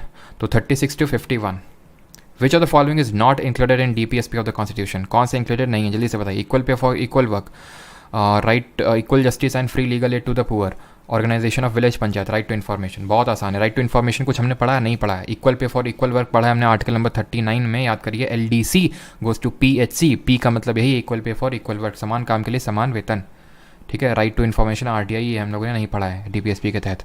विच article of Indian constitution makes it clear that DPSP are non justiciable? कौन सा अनुच्छेद बोलता है कि जो DPSP है वो न्याय योजित या फिर वाद योग्य नहीं है? तो ये बोलता है आर्टिकल 36 स्टेट की डेफिनेशन देता है, 37 ये बोलता है, ठीक है। 38 वेलफेयर स्टेट और 39 LDC goes to PHC।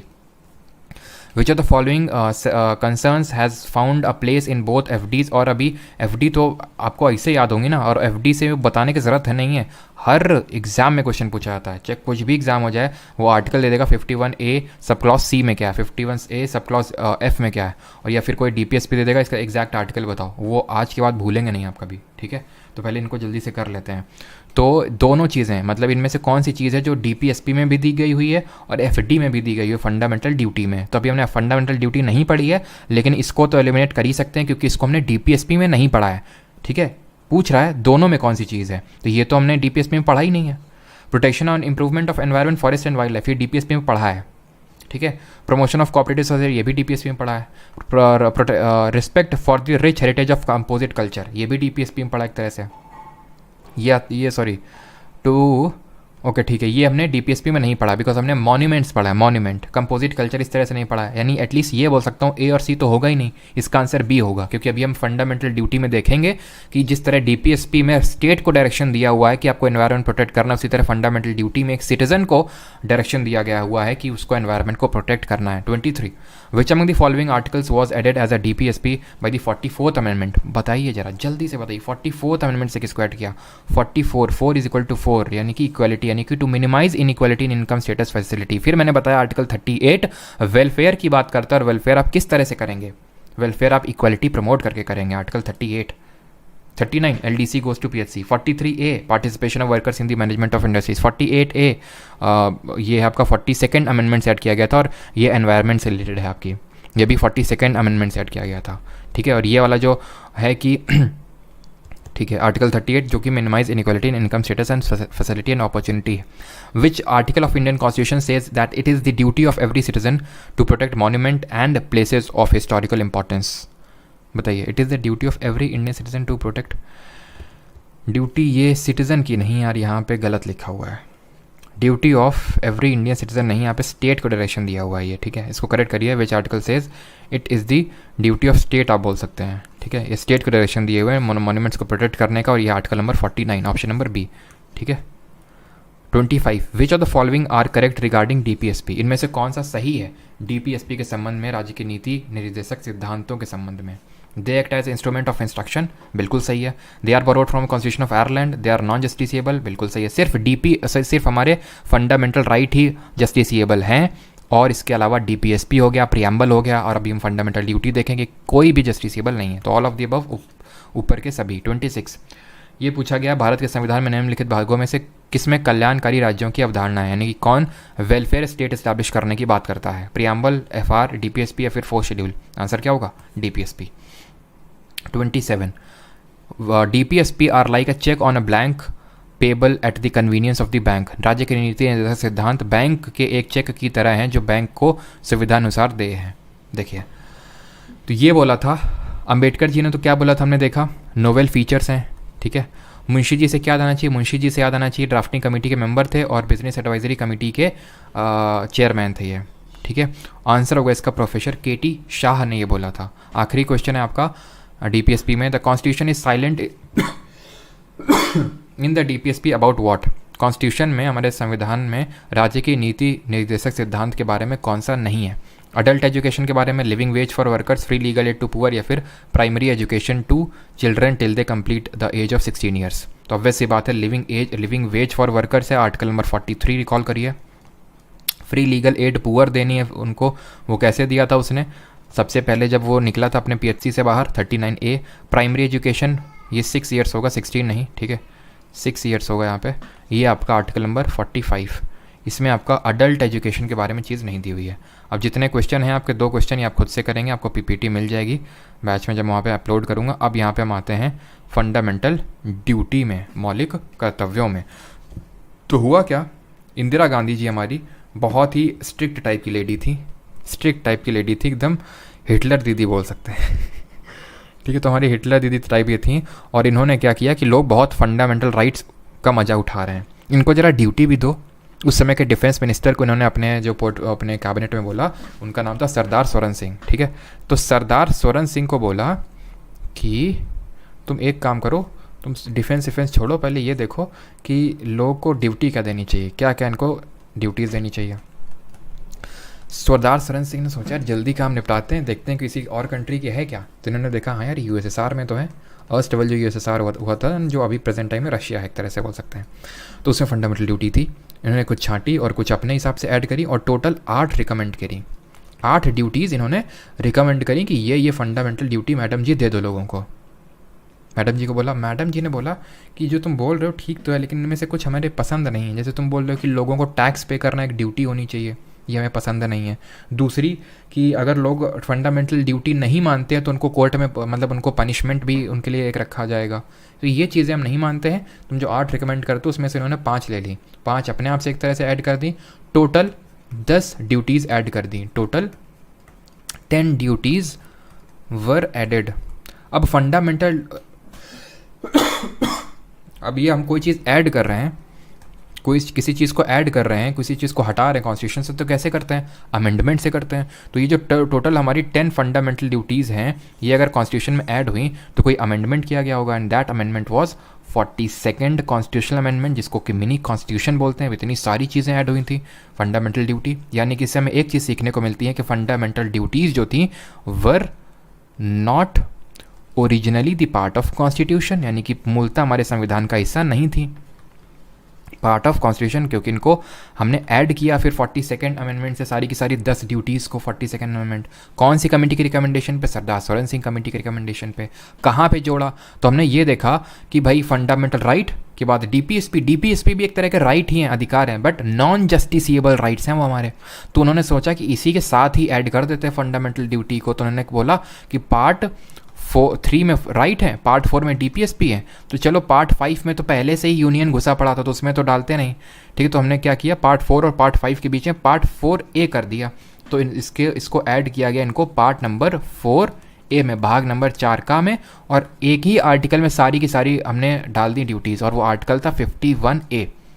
51A के तहत 51A sub clause A, 51A sub clause B, C, D, E, F, G, H, I, J तक हो गया 10। फिर हमने एक और फंडामेंटल ड्यूटी को ऐड किया लास्ट में 86th अमेंडमेंट से, ठीक है। Last fundamental duty 51A sub clause के was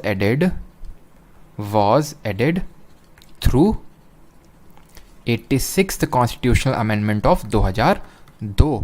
यानी कि अगर हम बात करें एट प्रेजेंट हमारी कितनी फंडामेंटल ड्यूटी हैं, तो एट प्रेजेंट है हमारी 11 फंडामेंटल ड्यूटीज़, 11 मौलिक कर्तव्य हैं, ठीक है। ओरिजिनली तो थी नहीं, फिर 42nd अमेंडमेंट से 10 की, फिर 86 अमेंडमेंट से एक और ऐड की। क्या ऐड की वो देखेंगे, लेकिन अब ये लिखी हुई हमारी सारी मौलिक कर्तव्य, इनको याद करेंगे बहुत ही कायदे के साथ, बड़े मज़ेदार तरीके के साथ। Are you ready? बताइए, क्या आप तैयार हैं? हाँ या ना बताइए जल्दी से।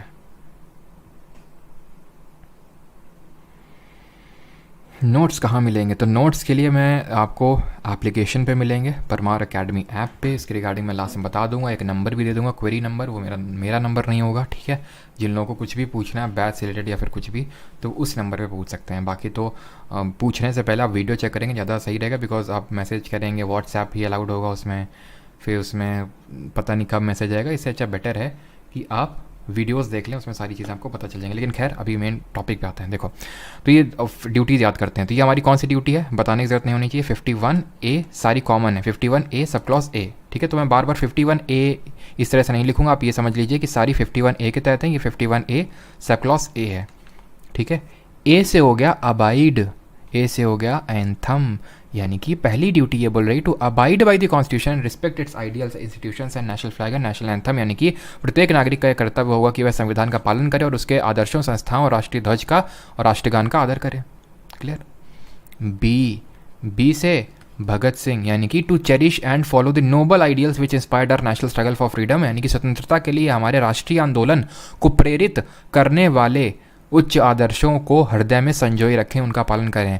तो हमारे क्या थे स्वतंत्रता में जो राष्ट्रीय आंदोलन, वो हमें भगत सिंह से मालूम पड़ेगा। तो बी से भगत सिंह और बी से to follow the noble ideals, जिसने कि हमारे नेशनल स्ट्रगल फॉर फ्रीडम को इंस्पायर किया, ठीक है। बी से भगत सिंह, ठीक।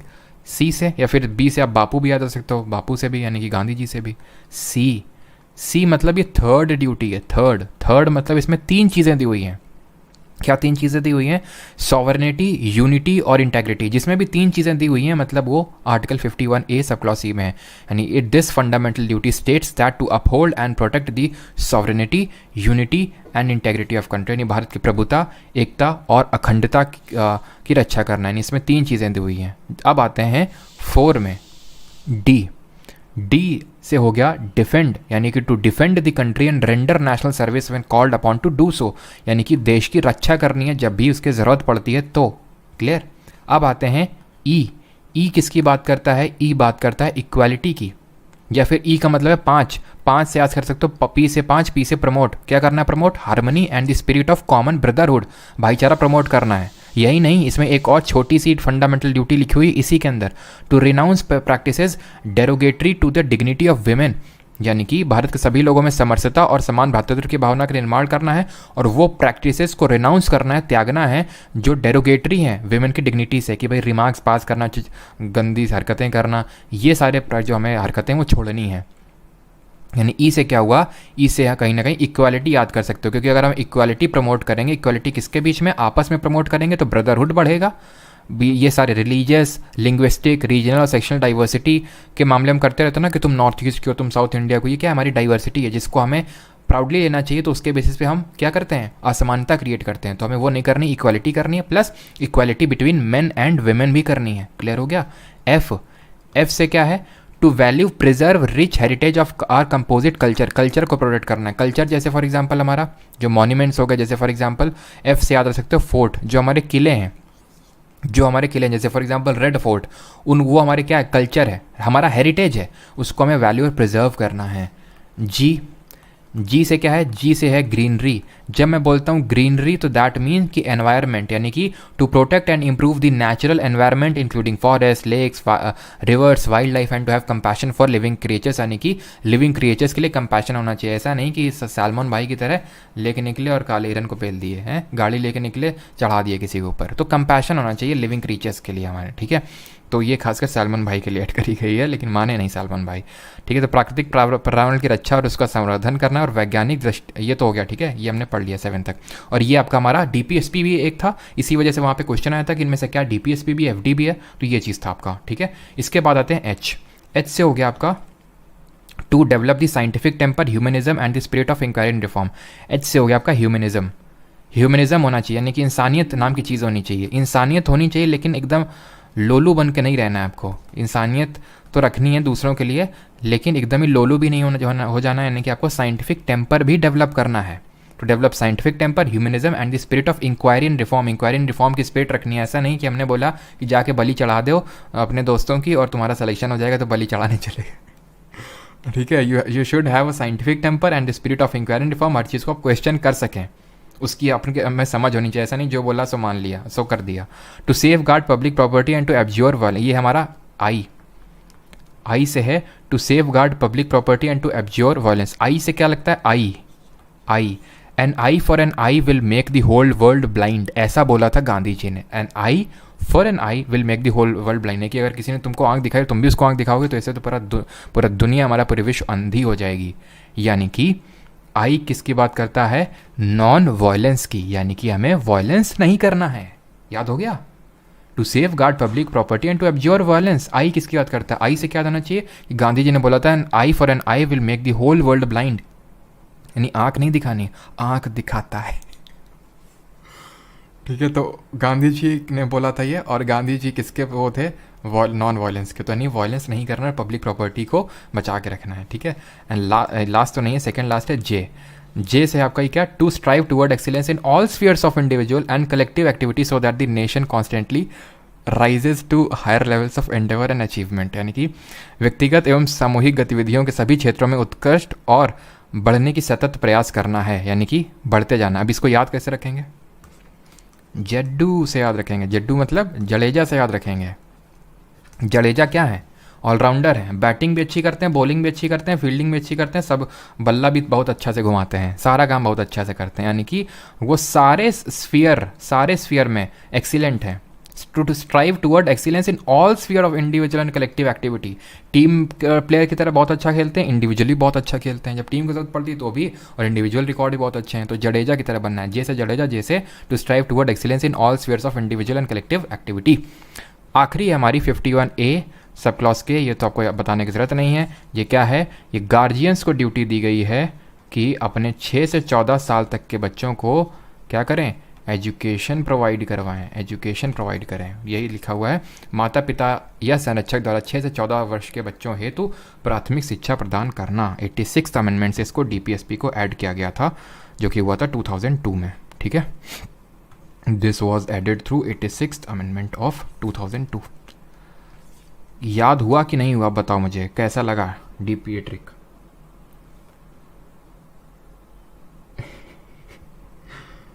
हाँ, अब आँख दिखाते हुए छोड़ दो, अब ये बताओ याद हुआ कि नहीं हुआ सारी चीज़ें। अब क्वेश्चन पे आते हैं। आप तो नहीं भूलोगे ना डीपीएसपी और ये फंडामेंटल ड्यूटी भी। नेक्स्ट सब्जेक्ट भी कर लेंगे, अभी पहले पॉलिटी ख़त्म कर लेते हैं। नेक्स्ट सब्जेक्ट कोई साइंस का सब्जेक्ट होगा, मोस्ट प्रोबेबली बायोलॉजी होगा। मज़ा आ गया, मज़ा आ गया ना, बस आई याद आ रहा। अच्छा व्लादिमीर, तुमको बस आई याद रहेगा, क्यों? क्योंकि तुमने आई से क्या देखा था, वायलेंस, क्योंकि तुमको वायलेंस बहुत करना है। यूक्रेन में तुमने वायलेंस पूरा मचा रखा है, तो इसलिए तुमको वायलेंस पसंद है, इसलिए तुमको आई याद है ना। चलो क्वेश्चन करो।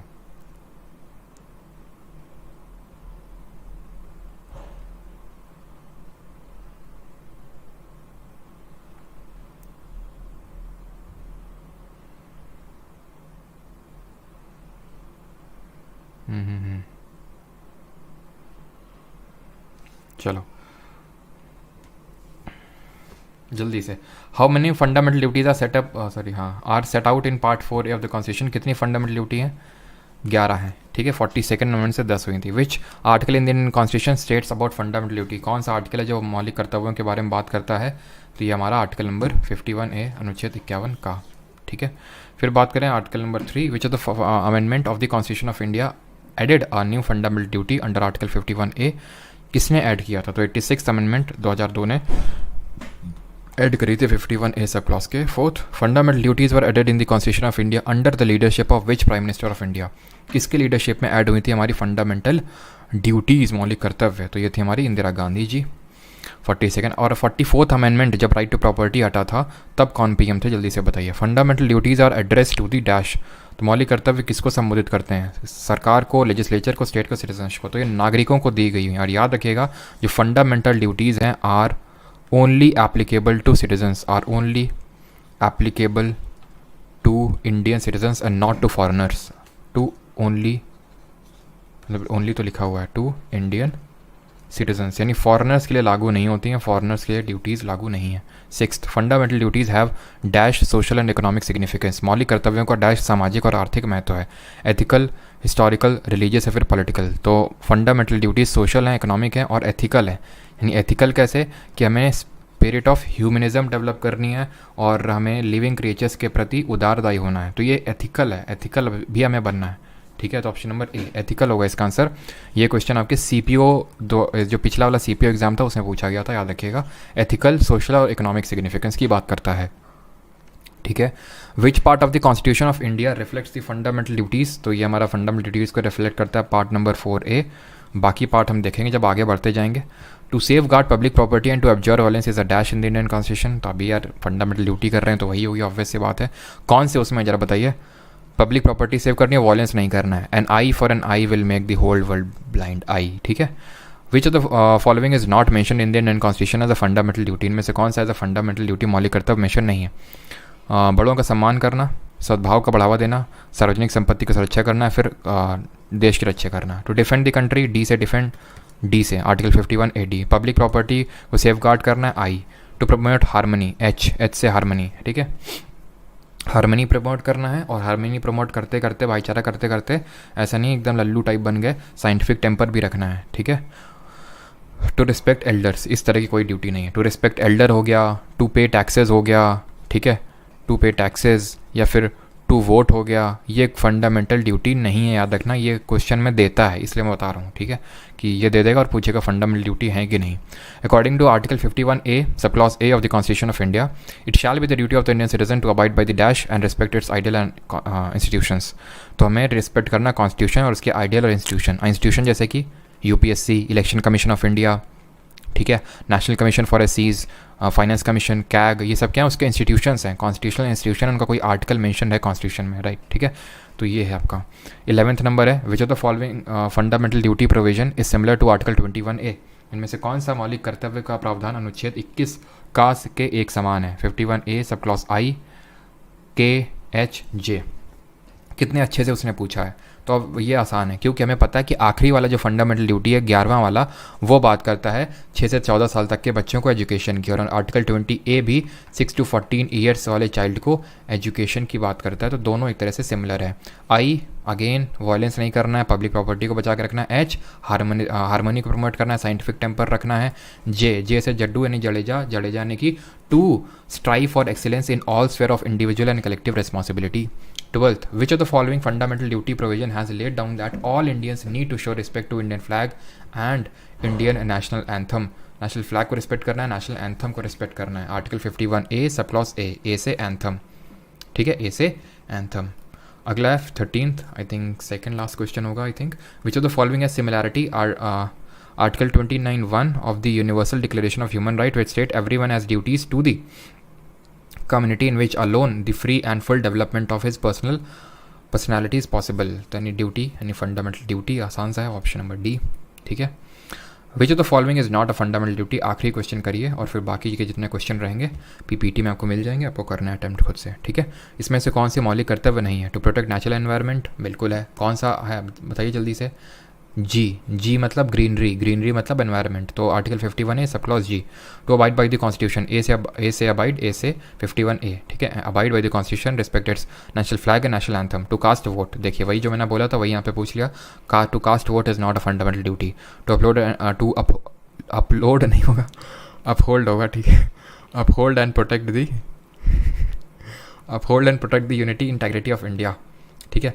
कौन सा जरा बताइए? यूनिटी और इंटेग्रिटी ऑफ इंडिया को अपहोल्ड करना है। 51A कौन सा है? ब्रदरहुड वाला आपका, ठीक है। इक्वालिटी ई वाला हो जाएगा आपका, ठीक है। 15 की बात करते हैं।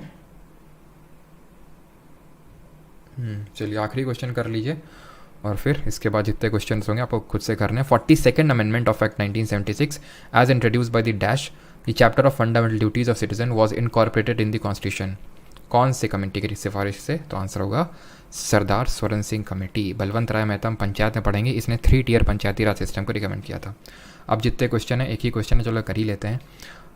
Which of the following statement is और are true of the fundamental duties of an Indian citizen? A legislative process has been provided to enforce this duties, they are correlative to legal duties. बताइए, they are correlative to legal duties, इनमें से कौन सा सही है? तो इसको question of the day के लिए रखते हैं, बताओ, ठीक है, क्योंकि ये क्वेश्चन मुझे अच्छा लग रहा है काफ़ी, इसमें आप लोग फंसेंगे। ये आपका क्वेश्चन ऑफ द डे है, इसका आंसर जब हम लोग कल स्टार्ट करेंगे तब मैं आपको बताने वाला हूँ। बाकी अब किसी का कोई डाउट होगा तो पूछ लेगा, ठीक है। यहाँ पे आ जाते हैं हम आखिरी स्लाइड पे। आप बताइए आपको कैसा लग रहा है, कैसा लग रहा है आपको? इसको एक सेकेंड, कीप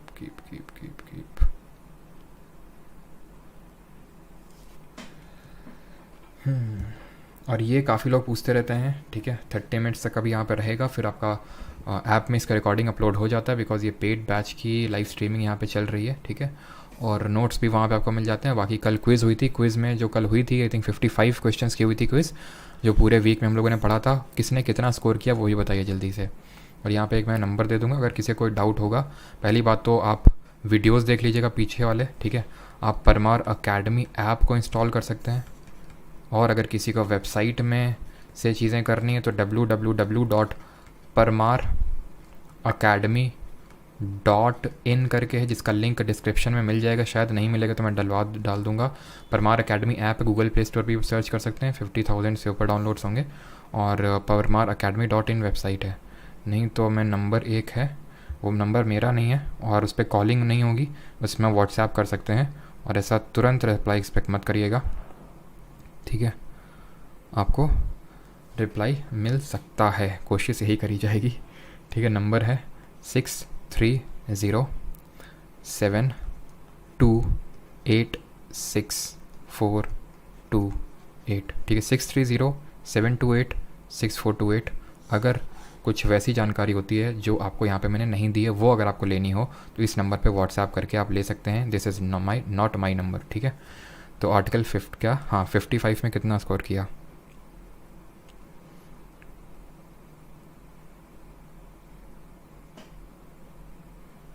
नहीं, इंटरचेंज नहीं हुआ। मिशन एसएससी बिल्कुल सही है।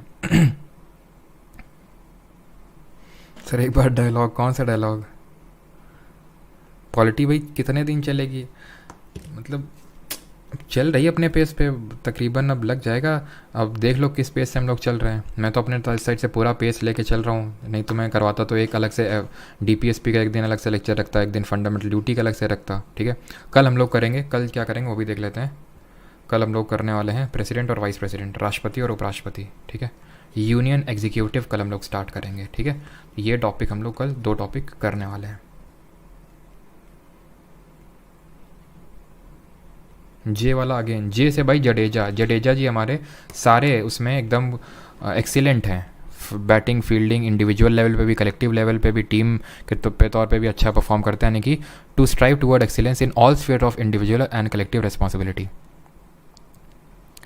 आर्टिकल और पार्ट में क्या डिफरेंस है? जो डिफरेंस एक चैप्टर और उस चैप्टर के पन्नों में होता है। ठीक है, या फिर उस चैप्टर के डिफरेंट टॉपिक्स में होता है। जैसे फॉर एग्जांपल मैं बोल सकता हूँ कि फंडामेंटल राइट एक चैप्टर है, मैं मतलब उस वैसे एक बोल सकता हूँ एक पार्ट है, और उस पार्ट में उसमें डिफरेंट उसके टॉपिक्स हैं। Right to equality, right to ये, राइट टू फ्रीडम, तो ये सारे क्या हैं उसके आर्टिकल्स हैं। ठीक है, सबकी अपनी अपनी डिमांड्स हैं। जैक ऑफ ऑल ट्रेड्स, बिल्कुल Bhumika Rajput jack of all trade है, बिल्कुल ऐसे भी याद रख सकते हैं। जे से जैक ऑफ ऑल ट्रेड्स ऐसे भी याद रख सकते हैं, जो सब में अच्छा हो। ज्योग्राफी कोई बोल रहा है, कोई बायोलॉजी, मैं बायोलॉजी ही करवाने वाला हूँ। ठीक है, मोस्ट प्रोबेबली, क्योंकि सबकी अपनी अपनी डिमांड है। बेसिक स्ट्रक्चर समझा दो। बेसिक स्ट्रक्चर केबीसी केस में आया था, कॉन्स्टिट्यूशन मेंशन नहीं है इसमें। कुछ चीज़ें हैं कि जिस पे हमारा जो पार्लियामेंट है उस पर लॉ नहीं बना, उस पर एक तरह से उस पर छेड़छाड़ नहीं कर सकता। जैसे इंडिपेंडेंस ऑफ जुडिशरी, न्यायपालिका की स्वतंत्रता उसमें दी हुई है। मतलब सुप्रीम कोर्ट खुद ही अपने आप से रखता जाता है कि बेसिक स्ट्रक्चर में क्या क्या चीज़ें आएंगी। जैसे उसने बोला कि न्यायपालिका की स्वतंत्रता इसमें आएगी, तो उसको आप नहीं छीन सकते हो। ठीक है, ये हमारे कॉन्स्टिट्यूशन ने बोला। ठीक है, और काफ़ी सारी चीज़ें हैं, यानी कि जो सेपरेशन ऑफ पावर है वो उसमें दिया गया है। तो इन सारी चीज़ों पे कोई भी चीज़ नहीं हो सकती है। जैसे फेडरल कैरेक्टर हो गया हमारे कॉन्स्टिट्यूशन का, वो उसको अमेंड नहीं किया जा सकता है। सॉवरेनिटी ऑफ इंडिया, उसको खतरा नहीं पहुंचाया जा सकता है। ठीक है, इक्वालिटी, ये सारी चीज़ें आपकी बेसिक स्ट्रक्चर में दी हुई है, कॉन्स्टिट्यूशन में नहीं है। सुप्रीम कोर्ट का एक रूलिंग आया था उसमें है। ठीक है, चलिए थैंक यू सभी को। बाकी मिलते हैं कल at the same time. Union executive part number 5 of constitution. आँख दिखाता है एक बार फिर से। अच्छा, कोर्स का क्या प्राइस है? DK 999 है। ठीक है, बाकी आप वीडियोस चेक कर सकते हो, पीछे वाले वीडियो आप चेक करोगे, उससे ज़्यादा बेटर अंडरस्टैंडिंग मिलेगी रादर दैन इस व्हाट्सएप पे। जब कुछ भी समझ में ना आए तभी व्हाट्सएप करिएगा। ठीक है, और रिप्लाई तुरंत एक्सपेक्ट मत करिएगा। Thank you.